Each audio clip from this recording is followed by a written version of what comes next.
Okay fellas, whoa, go in here. Just a very quick short video to show you that I've got them set up in here. Oh, there was a nice, what are the odds, eh? I've got them all set up and colour coded. Yellow is for scrambled egg, blue is for cooked, and red is for raw. So this is, green is for go straight from the egg, so it's raw, and the red is for raw, and so that one there is raw egg and cooked meat. So there you go, the four possibilities, and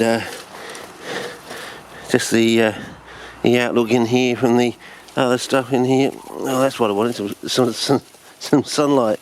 But as you can see, the perlite, when you can get it red, stays red, especially in the top 1/3, and that's the idea. So I'm thinking when I go for the the bucket, I'm going to leave the perlite free of egg, so it can actually be filled up with the organism. Basically, I'm not going to clog up the interstices with the egg, but I'm going to cover the polystyrene with the egg, and maybe leave it over there. I don't know. That's too much hassle. Just mix it, and so it's right next to the reductive flammable gas generator. Basically, that's the idea anyway. So we'll see how we go. But I think we're heading home. We've seen the promised land, fellas, and we're heading down the other side. Basically, whether we'll get a surprise out of these, I don't know. We discover that we can actually make the organism grow even better, even more a deeper, richer red, a faster reaction. I don't know. A more consistent one. Maybe we go from red to purple. Maybe with the shock thing with the with the reaction there with the sulfur, with just some small amount of egg and so fast, we may get a surprise where maybe that's where the bluing comes in. Yeah, you never know. Might get a surprise. I just got the idea that maybe we should be using some hydrogen peroxide or something and adding it to our green organisms and see if it turns blue that way. Because that's the only, because I got blue sphagnum moss by having iron and boron together. Now boron is alkaline, of course, and iron sucks away the oxygen. So it's very, in a way, it depletes the environment oxygen, but around itself it's very oxygenated. You know. It has so much oxygen attached to it, sort of thing. So I'm just wondering whether, if you use hydrogen peroxide, a nice oxygen source, but see, the thing with hydrogen peroxide, it can go both ways. It can generate oxygen, but you can also make it generate reductive flammable gas. It can go down both pathways. So yeah, it can go down both pathways.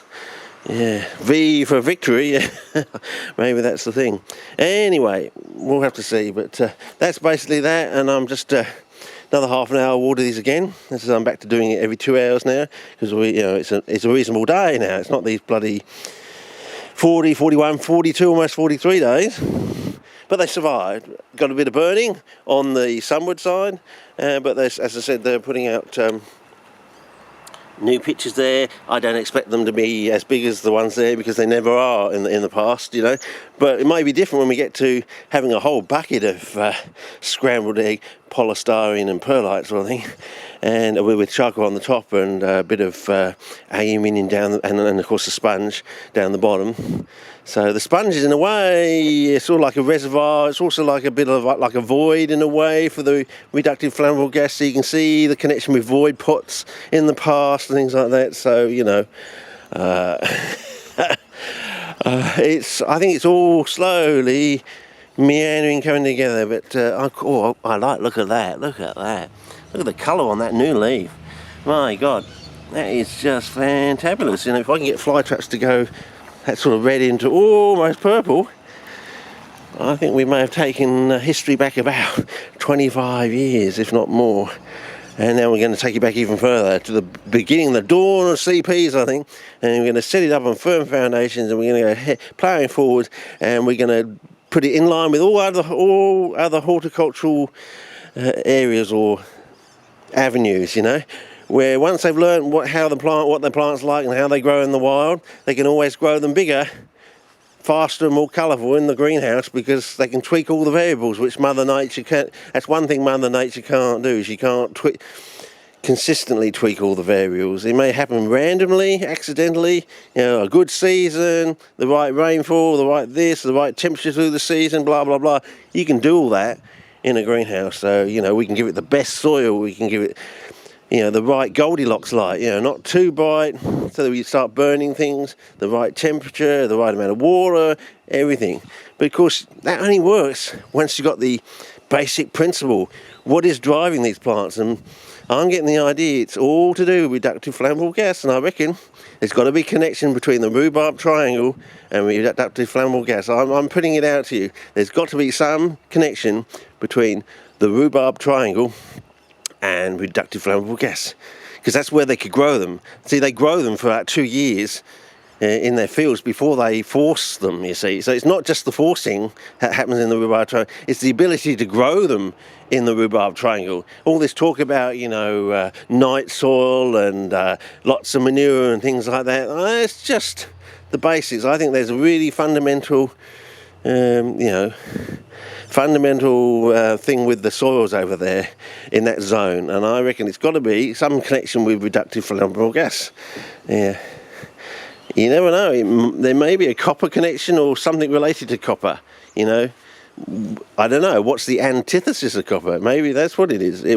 Once we've learned what copper actually does, we find out there's another element that does the total opposite of copper, and that's what's in that rhubarb triangle. I don't know. We already discovered that nickel's a bit funny, isn't it? You stick a bit of nickel in a bottle of ammonia, and 3 weeks down the track, all the ammonia is gone. You can't smell anything. It's just it's like plain water. All that ammonia has been converted by the nickel, which is quite amazing. But it can't pull the ammonia off the copper in the cuprous ammonium form, as we've discovered. So, we're somewhere down the pathways, fellas. I think we're getting towards the end of the journey, but we never know. We might get a few more surprises before we get to the end. But I think it's all slowly coming together. It's all going to be tickety-boo eventually, and eventually you'll just be able to have basically one formula for most things, and for Mexican pinks you just add a bit of calcium to that formula and that'll be it. Basically, you stick it in, they grow the speed you want them to the size you want them to, with all the lovely colours you want them to, and they'll all be bigger, better, faster than they do in the wild, but it's all built on a nice firm foundations and a basic principle of why they grow, where they grow, when they grow, sort of thing. I think that's where we're heading, and I think it's all built on this some connection with reductive flammable gas, fellas. As I said, we've just only discovered recently that quartzite sand, making up your pots every bloody year with quartzite sand, is maybe not the best thing to do. Fresh quartzite sand every year, I think you're setting your plants back for at least a few weeks, until the actual sand captures enough reductive flammable gas to, change its properties. It's a bit of a really good story.